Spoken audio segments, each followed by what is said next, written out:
ఏపీలో ఎమ్మెల్యే కోట ఎమ్మెల్సీ ఎన్నికల నామినేషన్ల దాఖలుకు సోమవారం చివరి రోజు కావడంతో ఆశావహులు ఉత్కంఠగా ఎదురు చూస్తున్నారు. రేసులో ఉన్న అభ్యర్థులంతా అమరావతిలోనే మకాం వేశారు.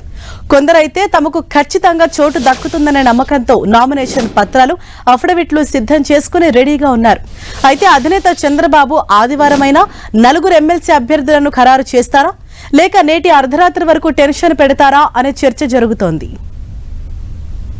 5 ఎమ్మెల్సీ స్థానాలకు ఇప్పటికే ఒక ఎమ్మెల్సీ అభ్యర్థి ఖరారయ్యారు. జనసేన నుంచి నాగబాబు నామినేషన్ దాఖలు చేశారు.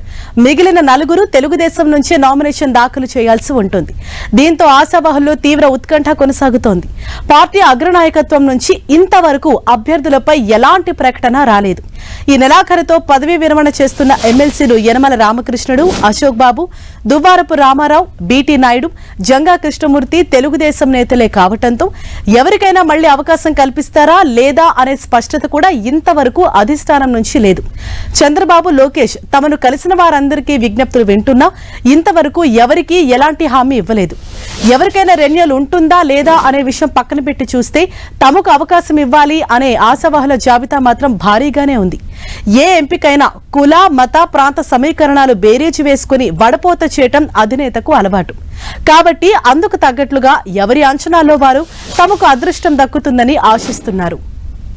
సామాజిక సమీకరణాల కోణంలో కమ్మ సామాజిక వర్గానికి అవకాశం ఇవ్వాలని అధినేత భావిస్తే దేవినేని ఉమా, గొట్టిపాటి రామకృష్ణ ప్రసాద్, కొమ్మాలపాటి శ్రీధర్, పోతినేని శ్రీనివాసరావు, ప్రభాకర్ చౌదరి, నల్లపాటి రాము తదితరులు గత సార్వత్రిక ఎన్నికల్లో సీట్లు త్యాగం చేసిన వారి జాబితాలో ఉన్నారు. వీరిలో ఒకరికి అవకాశం దక్కవచ్చు. క్షత్రియ సామాజిక వర్గం నుంచి అవకాశం ఇవ్వాలనుకుంటే పిఠాపురం మాజీ ఎమ్మెల్యే వర్మ, మాజీ ఎమ్మెల్సీ మంతెన సత్యనారాయణ రాజుల మధ్య తీవ్ర పోటీ ఉంది. జనసేనాని పవన్ కళ్యాణ్ కోసం వర్మ సీటు త్యాగం చేశారు. మంతెన సత్యనారాయణ రాజు గత 5 ఏళ్లు చంద్రబాబు పర్యటనల సమన్వయకర్తగా వ్యవహరించారు. ఇక ఎస్సీ సామాజిక వర్గం నుంచి అధినేత ఒకరికి అవకాశం ఇవ్వాలని భావిస్తే మాజీ మంత్రులు జవహర్, పీతల సుజాత మధ్య పోటీ నెలకొంది. ఇద్దరూ పార్టీకి విధేయులుగానే ఉంటూ వచ్చారు. పీతల సుజాతకు నామినేటెడ్ పదవుల భర్తీ తొలి జాబితాలో వినియోగదారుల ఫోరం చైర్పర్సన్ గా అవకాశం కల్పించారు. కానీ సాంకేతిక కారణాల వల్ల జీవో విడుదల కాలేదు. ఆ పదవికి ఎక్సాఫిషియోగా సిట్టింగ్ మంత్రి ఉండాలనే నిబంధన ఉండటంతో పీతల సుజాతకు ప్రత్యామ్నాయ పదవి ఇవ్వాలని అధిష్టానం నిర్ణయించింది. ఎస్సీలో మాదిక సామాజిక వర్గానికి అవకాశం ఇవ్వాలని అధినేత భావిస్తే జవహర్ కు అదృష్టం వరించే అవకాశాలు ఎక్కువ.